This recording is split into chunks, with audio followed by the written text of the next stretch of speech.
Poto, on va sur Jack Grealish, Ah, le milieu offensif d'Aston Villa. 25 ans, cette saison, c'est 5 buts, 7 passes D en première ligue. Il est sous contrat jusqu'en 2025, mais on sait très bien qu'il va intéresser de nombreux clubs cet été. Où tu le vois la saison prochaine? Dans quel club tu penses le voir jouer la saison prochaine? qu'est-ce que tu me vois dire déjà? Écoute, qu'est-ce que je te vois dire? Je serais curieux de le savoir. Ok. Ce que toi tu penses ou ce que moi je pense? Non, bah, déjà ce que toi tu penses et qu'est-ce que tu penses que je vais dire? C'est intéressant. Putain, j'ai Donc aucune idée. donc dis d'abord, donne ton choix et ensuite, tu sais? D'accord. D'accord. Bah écoute, moi, il y a deux considérations à prendre en compte. Il y a les considérations financières et sportives. Dans les considérations financières, je mets, pour moi, quel est le club qui pourra justement mettre assez d'argent pour le recruter? Parce qu'il va coûter très très cher. Il va coûter certainement entre 80 et 90 millions d'euros.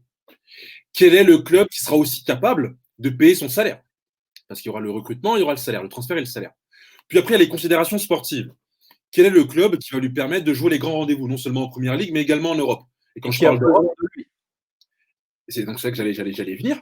Je parle de Première Ligue et effectivement après d'Europe, Champions League notamment. Et après, quel est le club qui va lui offrir une place de titulaire, qui aura besoin de lui?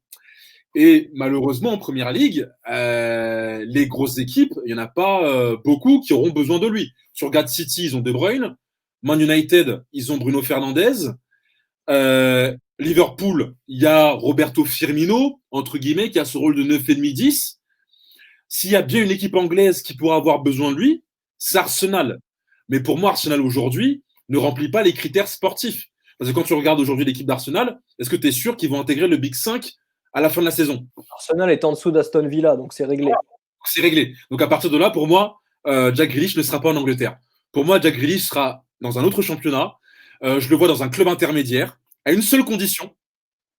Je le vois à Dortmund, à une seule condition, si Jadon Sancho rejoint Manchester United. Et à ce moment-là, pour moi, Jack Grealish sera dans l'environnement idéal. À Dortmund, il jouera le haut du tableau en Bundesliga, il jouera les grands rendez-vous européens, il sera le seul maître à bord avec un Reus qui est vieillissant, et il pourra alimenter la bête Hollande, qui n'attend que ça. Voilà. Intéressant les plaques tectoniques un peu avec, Sancho et Grealish, tu vois? Un échange, tout à fait intéressant. Eh bien écoute, Dis-moi, dis-moi. est-ce que tu me vois venir? Putain, je te vois pas venir, mon gars. Je te vois vraiment pas venir. Tu me Bah, diras moi, pas, je c'est Aston rien. Villa. Eh ouais, c'est bien ce que. Putain, enfoiré. Mais tu sais que Poto, j'y pensais, hein.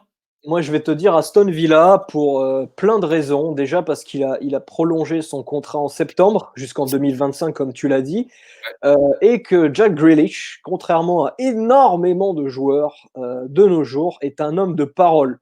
Jack Grealish est un homme de Birmingham, est un homme de Villa Park, c'est un Peaky Blinder. Il est amoureux de son club, il joue pour le club qu'il a toujours soutenu, le club, qu'il allait regarder, qu'il allait suivre au stade, pour lequel il chantait aux côtés des supporters. Donc il joue pour l'amour de sa vie. Qu'est-ce qu'il peut vouloir de plus? Qu'est-ce qu'il peut vouloir de plus aujourd'hui en première ligne? Aston Villa n'a jamais été aussi bien classé depuis, depuis je ne sais plus quelle année. Le projet a l'air très intéressant avec des jeunes joueurs comme Ollie Watkins, des mecs qui n'ont pas confirmé dans d'autres pays et qui pourtant venaient de championnats qui donnent leur chance aux jeunes. Je pense à Anwar El Ghazi qui n'a pas réussi en France et qui pourtant fait une très très bonne saison. Je pense aussi à Bertrand Traoré, qui est très bon à Aston Villa alors qu'il était totalement décrié en France. Donc le projet d'Aston Villa est un projet pour moi européen, qui peut suivre une trajectoire à la Leicester.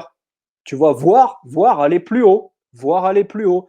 Donc tu verrais Jack Grealish, Birmingham est la deuxième ville d'Angleterre, donc tu verrais Jack Grealish en mode Jamie Vardy du côté de Villa. en mode Totti. En mode Totti à la Roma, oui, parce que forcément, il est natif effectivement de la ville de Birmingham. Et donc, il resterait dans son club pendant toute sa carrière à Aston Villa. En fait, je suis pas dans sa tête, mais je me dis que c'est typiquement le genre de joueur, le genre de profil, heu et puis il a tellement un style à l'anglaise, aussi bien dans son comportement, dans son apparence et dans son jeu, qui me fait dire que c'est un mec qui pourrait rester toute sa vie dans sa ville et dans son club. Tu vois? Est-ce que lui, finalement, à son âge, il ne pense pas comme ça, déjà, Déjà, il a finalement? 25 ans. Il est pas si jeune que ça. Là, il entre dans son prime, il a 25 ans. C'est pour Donc ça. là, C'est s'il pour doit ça quitter aussi. ce club, c'est ça. S'il doit quitter ce club, il doit vraiment faire un choix. Bon, déjà, tu dois toujours faire des choix Ouais, sérieux, mais là, il doit vraiment prendre un choix très important parce que soit il quitte Aston Villa pour un très gros club, mais attention, la chute peut être très, très, très, très importante. Soit il se dit, OK, je vais mollo et je vais plutôt vers un club intermédiaire pour goûter déjà au très, très haut niveau et notamment goûter à la Champions. Mais comme tu le dis, effectivement, il est très très bien à Aston Villa. Il a les clés du jeu. Tout le monde ne jure que par lui. Le confort qu'il a à Villa, il ne le retrouvera pas dans un autre club de Première Ligue. Parce qu'il y a déjà des alphas, il y a déjà des joueurs majeurs dans ces autres clubs-là. c'est ça, c'est ça, c'est ça. Vraiment et je me demande si, le joueur majeur, de l'équipe d'Angleterre bon déjà pour moi, ça devrait être lui, tu Ouais, vois? Parce que c'est, un des derniers bastions justement du joueur anglais. Vraiment, le joueur, qui donnerait une identité à une équipe nationale. Parce qu'aujourd'hui les équipes nationales, elles ont pas trop d'identité propre, tu vois, à leur pays. Elles ont l'identité de leur coach et à chaque fois, tu vois, tu as l'impression qu'il manque une âme. C'est d'ailleurs ce qu'on retrouve dans pas mal de compétitions internationales. Récemment, on voit des matchs assez, tu vois, défensifs, pas trop d'envie malgré des potentiels. Et je pense justement que des mecs comme Jack Grealish, dans d'autres pays, ça sera sans doute d'autres joueurs, peuvent réveiller finalement l'âme des équipes nationales. Et pour réveiller ces âmes-là, ils doivent rester authentiques. Et pour rester authentiques, ils doivent rester dans leur cocon, là où ils se sentent le mieux. Son cocon, c'est Birmingham. Je ne le vois pas aller ailleurs. Et comme tu le dis, comme tu l'as très très bien dit en énumérant les clubs aujourd'hui, les besoins, bah, c'est compliqué, c'est compliqué. City et bon, City, si De Bruyne reste, encore une fois, on ne sait pas de quoi l'avenir est fait, mais aujourd'hui, City et United, c'est des sujets clos parce que tu veux le mettre où Grealish, t'as pas où le mettre.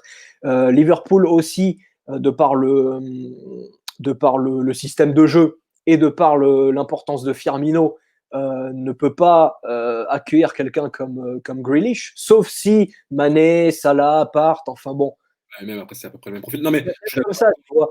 Je Et comprends. en fait, je le vois pas parce que pour lui, ce serait une trahison.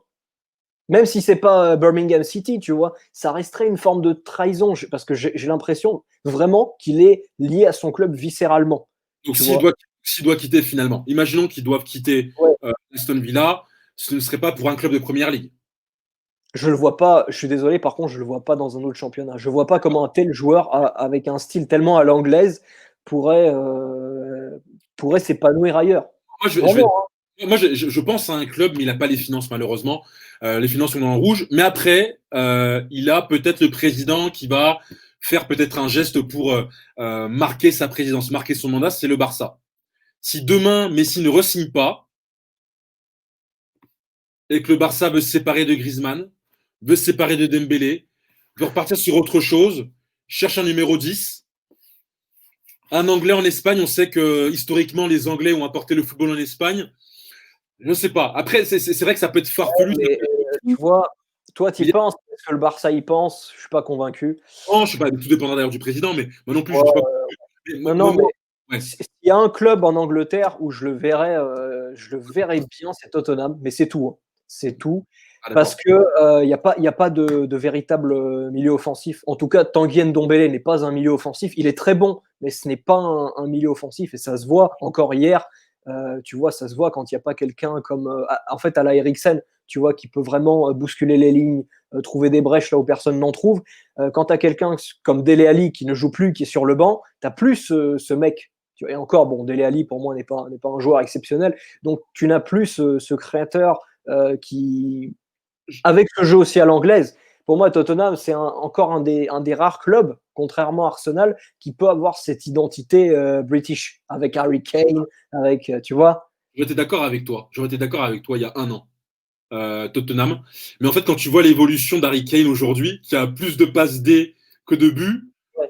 qui est devenu quasiment un 9,5, un numéro 10 finalement dans cette équipe, je me dis, ah, est-ce qu'il pourrait pas se marcher dessus? Bah, après, tu me diras, il joue ensemble en sélection aussi.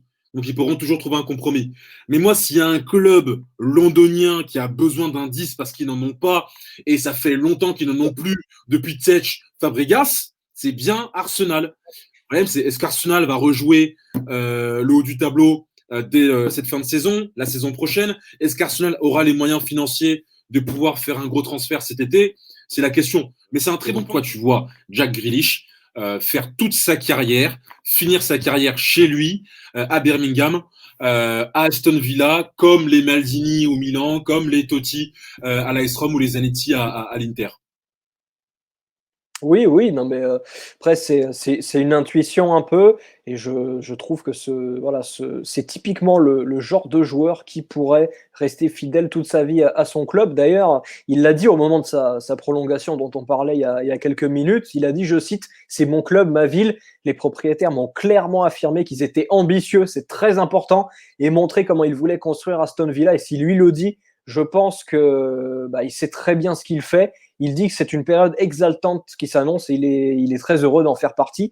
Donc ça peut paraître aussi comme un discours convenu que pas mal de joueurs pourraient sortir au moment d'une prolongation. Mais je trouve, en tout cas, comme le joueur est originaire de la ville et a prouvé son attachement déjà par le passé, une forme de sincérité débordante dans ses propos. Et qui, je pense, vont se matérialiser dans le temps et très prochainement. Coco. Donc voilà. Donc voilà, poteau. Écoutez les gars, si vous avez kiffé, n'hésitez pas donc à commenter, n'hésitez pas à nous donner de la force sur ma page YouTube, à vous abonner, et puis comme on dit chez moi les homies, on est ensemble.